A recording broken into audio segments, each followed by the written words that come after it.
Hello. So this is what I think about Meghan Markle video. Ooh, on April 20th, 420, 2018 at 1:50 in the morning. Got the request yesterday from longtime fan who liked my video about the British royal family. I'm pretty high right now, but I'm not tired. Um, So let's see here. Yeah, let's talk about. Whenever I talk about something, I like to talk about it in the historical sense, and I like to bring Rome up, how what Rome has to do with it. And so I watched a 20-minute interview with Meghan Markle, who is the fiancée to Prince Harry. And yeah, first thing I noticed, I was like, "Ooh, she's got dark skin. Um, she must be ethnic." And then yeah, I did the research, and she's half black. Her mother is black and the father's white. And so, and in the interview, the interviewer says, uh, "So, what do you think about the comments about your ethnicity?" And she goes, "I think it's really sad that in this day and age people have to talk about that, but I guess I have to deal with it." So I looked at a couple of videos on British talk shows, and one lady was saying that Meghan Markle was getting into trouble because the British royal family is totally dysfunctional. And then somebody else said they didn't like that Meghan Markle was marrying because she was an actress from LA and they met and they divorced. But yeah, I didn't see anything about the race. So, but yeah, there are things to say. Let's see. About race, black people getting into the royal family. Well, yeah, the British royal family is the treasure of the human race.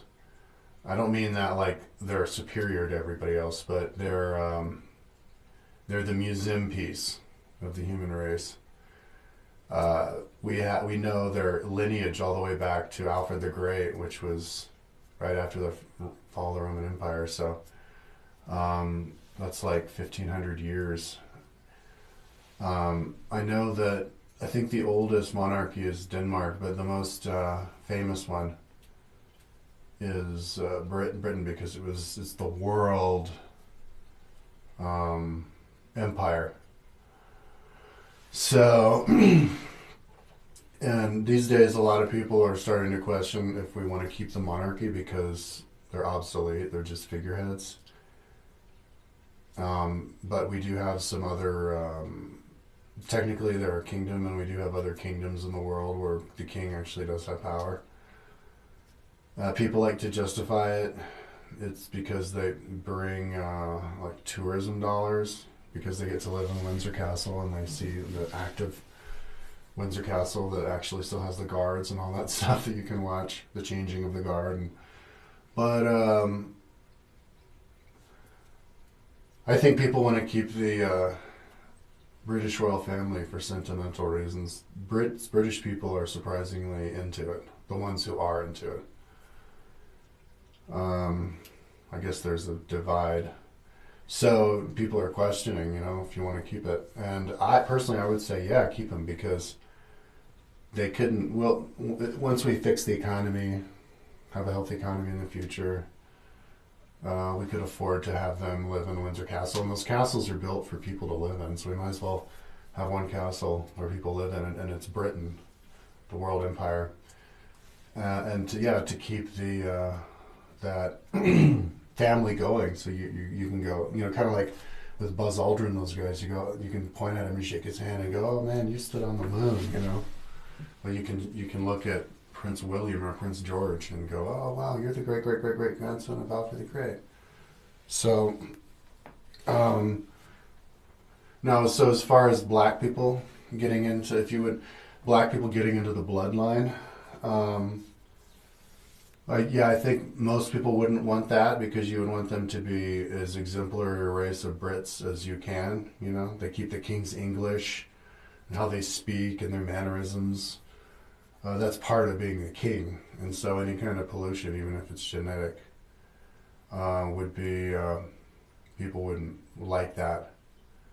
But number one, Harry isn't going to get his blood into this succession, because if William dies, then he has two kids who could take it before him. So he's like number 5 in line. He's number 6 in line. There's Charles, William, George, the other one. Yeah, so he's number 5 in line. But as far as black people, like on a stylistic sense, if you're going to let Meghan Markle be, have a big presence in the royal family and be the number 2 queen when William's queen, was king, and suppose she stops looking white, with the everything to make her look white, to actually frizz her hair and make her look black, and have her, lead the balls and the functions as the black queen. I think that is really good for the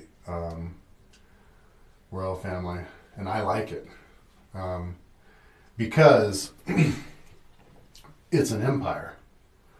It's the British Empire, and she's American, so America is within the British Empire. But in history, the kings and queens in the royal family, they would marry other people from other countries anyway, even if they weren't in your empire. But they would go after royalty, and so that's pretty much what he's doing. The royalty of America are our actors and actresses, and so he's following the mold on that, just in a different way. After World War II, the king, I think his name was King Philip, or King of George, King of England, had to abdicate in like 1950 because he wanted to marry an American woman who was divorced already. So, but that's what Harry's doing. Meghan Markle's is already divorced from another Hollywood guy, producer. So that's one thing that this woman was expressing concern over, is that she might, instead of Meghan Markle doesn't know what she's getting into with a dysfunctional royal family. Maybe Prince Harry doesn't know what he's getting into, marrying into Hollywood, where they divorce every 2 years. So. But it doesn't really matter that much, because he's not really in the line. He's just the younger brother who gets to do whatever he wants. So, yeah, marrying a half-black girl is like spicing up your culture, which is you always want to do. When you're a cook, you want to spice it. If you're painting your house, you want to make stuff spicy. Black people are members of the empire, just as much as the white people.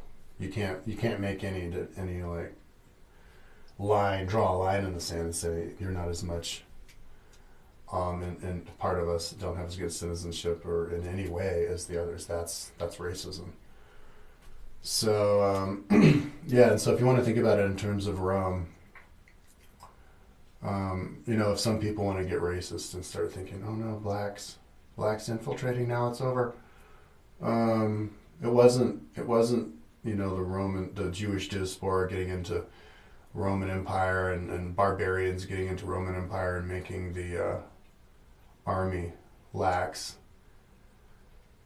I think the Roman army was made lax because of the leadership, like the fish rots from the head down. So anyways, black Americans have been Americans for 250 years anyway, so they're just as American. So I think it's really good for civil rights and for humanity as a whole to let us have a half-black queen. And yeah, I guess they'll take her. They'll take care of her father. Now her father had to go into Mexico because he went bankrupt, and so her sister's mad at her because she didn't help her father out so he could move back to America and have money because she makes enough money with her TV show. But the brother says that she's really a great person, and he apologized for causing a drunken incident with his girlfriend. But he didn't hold the gun to her head. He just, it was a misunderstanding. But, yeah, and I haven't seen anything about her mother, but she's a yoga instructor and a social worker. So, I think that it's good, and I think that she should flaunt the blackness. You know, like people who are half black, they can either be white or they can be black, depending on how they make themselves look. And my mom, who's 77, I was talking about it with her today, and she's like, "Oh, the Queen's really mad about it. Oh, they're so mad." And I said, "Well, I remember she said that she met the Queen and she was lovely." Well, to prove that the Queen is really lovely, what the royal family has to do is every time they put Meghan Markle out there, like doing her humanitarian aid work, she has to be black Meghan Markle and not white Meghan Markle. Okay, that will put the nail in the coffin of any doubt. And I like that she's marrying an American person because I'm American, and that's great to bring America into the fold. I don't think that's ever been done before. The king tried to do it, but they didn't let him. So, well, I don't know about the other royals though. But yeah, I guess this means she's not going to do the show anymore. What I would suggest is that she continue to do the show and that Harry move in to LA and until the show expires, because these shows are going to expire in a couple years anyway. So let the show go as long as it can go while he lives in LA with her. And then once the show expires, she can move back to England and then try to do a show in England. And that's produced by the royal family. Yeah, maybe about the royal family. They'll do historical shows about their own family's past, and they will act. They will play the part of their own relatives. Could be the start of something amazing to keep the royal family going, to keep them busy doing something creative. You know, that's what keeps people alive, is when you're constantly asking them to do more and more and more something creative, and so that's what they should do. Utilize her acting skills. Okay, peace out. Thank you for the request.